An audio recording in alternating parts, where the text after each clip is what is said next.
அஸ்ஸலாமு அலைக்கும். நண்டானம் வித் முருங்கைக்காய் பார்ப்போமா?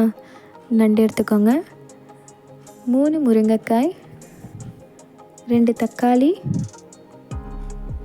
2 வெங்காயம், 1/2 கப் கட்டி தேங்காய் பால், தண்ணி பால் தனியாக வச்சுக்கோங்க, 2 ஸ்பூன் இஞ்சி பூண்டு பேஸ்ட், 1 ஸ்பூன் குழம்புத்தூள், 2 ஸ்பூன் மிளகாத்தூள், 3 ஸ்பூன் மல்லித்தூள், 3 பச்சை மிளகா, பொரிய அரிசி மாவு, இது ஆப்ஷனல், 1 ஸ்பூன் மஞ்சள்தூள்.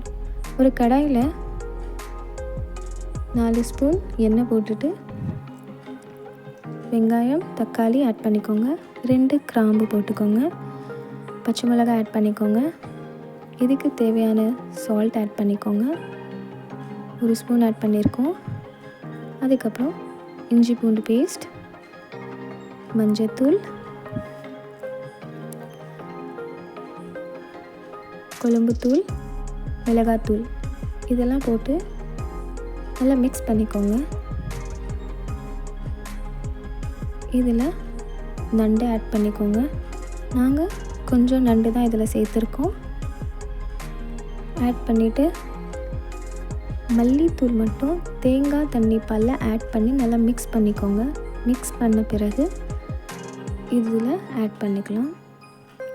ஆட் பண்ணிவிட்டு நல்லா மிக்ஸ் பண்ணிக்கோங்க. மிக்ஸ் பண்ணிவிட்டு இதில் முருங்கைக்காய் போட்டுட்டு க்ளோஸ் பண்ணி வச்சுருங்க. நல்லா முருங்கைக்காய் வேகட்டும். வெந்த பிறகு இதில் பொரிய அரிசி மாவு போடுங்க. இது ஆப்ஷனல், இல்லைன்னா ஸ்கிப் பண்ணிக்கலாம். லாஸ்ட்டாக தேங்காய் பால் ஊற்றிடுங்க. ஊற்றிட்டு க்ளோஸ் பண்ணி வைங்க. அதுக்கப்புறம் நண்டானம் ரெடி. ட்ரை பண்ணி பாருங்கள், ஸ்பைஸியாக சூப்பராக இருக்கும். நாங்கள் நண்டு ஃப்ரையோடு சாப்பிட்டோம்.